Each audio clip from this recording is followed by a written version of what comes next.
Welcome to today's Explainer. We're diving straight into something incredibly raw and high energy today. It's based on the phenomenal motivational speech, Live Full, Die Empty, the mandate of greatness. We're going to take this deeply passionate message and turn it into a practical, structured roadmap just for you. So if you've been feeling stuck lately, or you're just looking for that clear path to uncover your deep purpose and, break out of a stagnant routine, you are in the exact right place. Let's get right into it and see what it actually takes to leave a real mark on this world. Now, the source material doesn't waste any time, and neither will we. It hits us right up front with this stark, stop you in your tracks question: am I truly living, or am I just waiting? Ouch, right? That is a painfully honest thing to ask yourself, but it instantly grabs your attention and sets this deeply philosophical tone for the whole thing. I mean, we all have our daily routines, but are those routines actually pushing us forward, or are they literally just a waiting room for the end of our lives? Keep that thought right in the back of your mind as we go through this.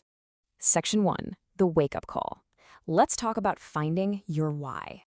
To even begin answering that question of living versus waiting, we really have to look at what keeps human beings going during the darkest possible times. The speaker shares this incredibly heavy, profound experience of visiting a Holocaust concentration camp, standing there in a place of just unimaginable tragedy, looking at the massive piles of belongings left behind.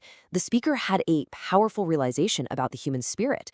They looked closely at the survivors to figure out, what exactly kept them going through all that horror, and they found a specific pattern. They survived because they had a why. First, some had a deep belief in God. Second, some had a cause way bigger than themselves. And third, some had a loved one that they desperately needed to see again.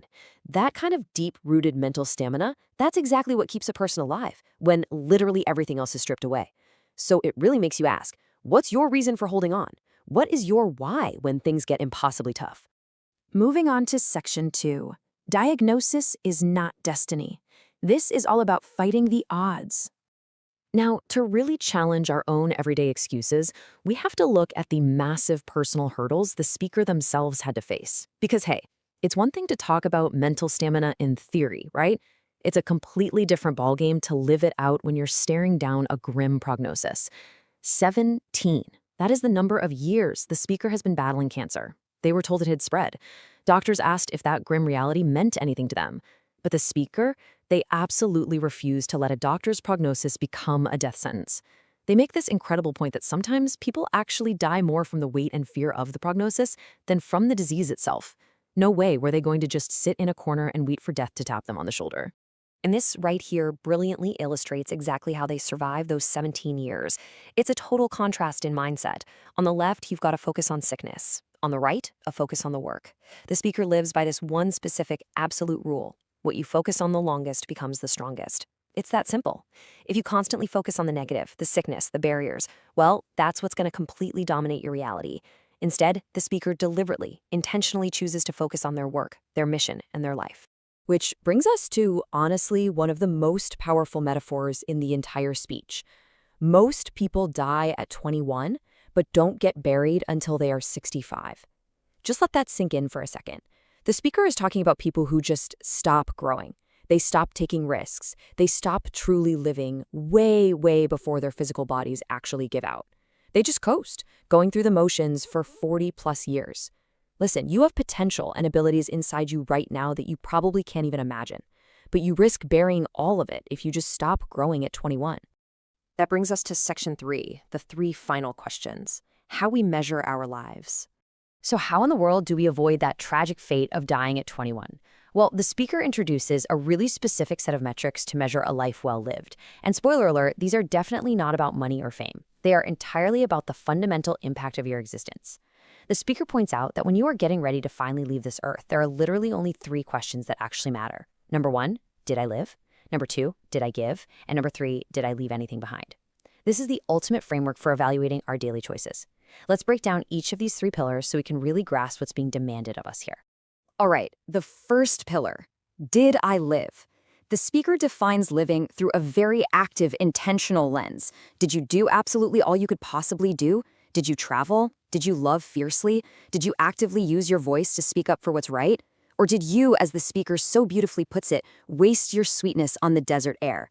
In this context, living is all about exhausting every single ounce of your potential and your talent, leaving nothing in the tank. Then we have the second pillar. Did I give? The absolutely crucial point here is that greatness isn't about what you accumulate for yourself. It's entirely about what you distribute to others. The speaker asks, were you a servant to others? Did you make a real, tangible impact? Did you actively inspire the people around you? Giving is basically the ultimate measure of how your existence improved the existence of the people around you. It's about being a vital, contributing part of your community, you know? And that brings us to the third pillar. Did I leave anything behind? The speaker hits us with a pretty harsh reality check here. When you die, will people just stop talking about you after, say, 3 weeks because your life was ultimately insignificant? Or did you actually make a lasting mark? The speaker, who is in their 69th year and actually just became a great-great-grandfather, uses this as their own personal signal to just keep the faith, keep working, and keep running their mouth for what is right. They are absolutely determined to leave a massive legacy behind. All right, moving to section 4, changing your mindset. Ignoring those negative labels. Now, you obviously can't build that kind of massive legacy with a broken mindset. When they were a kid, the speaker was actually labeled educable, mentally retarded, and was literally called the dumb twin. But they learned a super vital lesson. Someone else's opinion of you does not have to become your reality. You have to actively, purposefully ignore those negative labels. Because to truly change your mindset, you have to understand what's really at stake here. The speaker shares this deeply poignant quote. The wealthiest place on the planet is the cemetery. Think about why. Because it is completely full of unwritten books, unspoken speeches, and totally unfulfilled potential. People go to the grave with their absolute best ideas still trapped inside them because they suffered from what the speaker calls possibility blindness. They literally just didn't realize what they were actually capable of. So overcoming that possibility blindness requires a massive cultural shift in your own life. On the left here, we see an entertainment-driven culture. The speaker strongly warns against hanging around flaky people who only care about, the next episode of whatever TV show is trending. Contrast that vigorously with the right side, an achievement-driven culture. This requires surrounding yourself with people who actually have goals. It means choosing to upgrade your skills and recognizing that we're living in literally the greatest time in history, where absolutely anything is possible if you're willing to put in the work. This mindset shift even extends to how you present yourself. The speaker offers some very specific advice on this.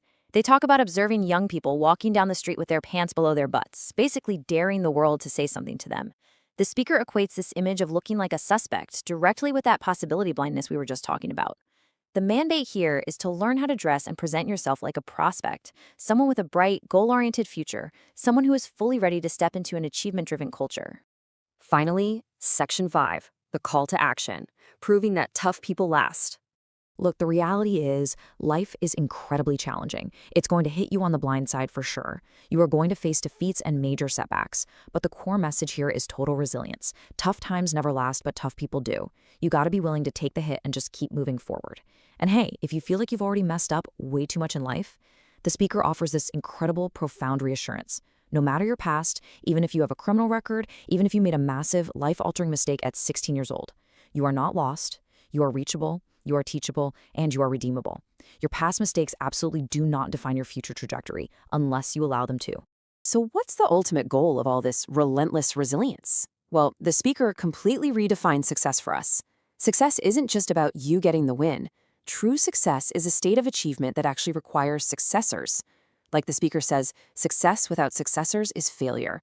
It means turning around and teaching others. It means conquering that enemy within yourself and then turning around to teach young men to be actual present fathers and young women to be respectable leaders.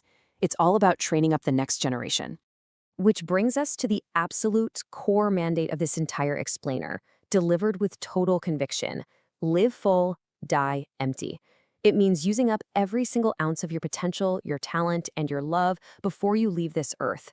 Do not take your greatness to the cemetery. Turn this place inside out, run through the brick walls in front of you, and leave absolutely nothing on the table. I want to leave you today with this lingering, provocative thought straight from the source. Are you just occupying space, or are you making a real difference? Remember, it is not over until you win. So get to work and go make your mark. Thank you so much for joining me for this explainer today, and I really challenge you to take this framework and start applying it to your life right now.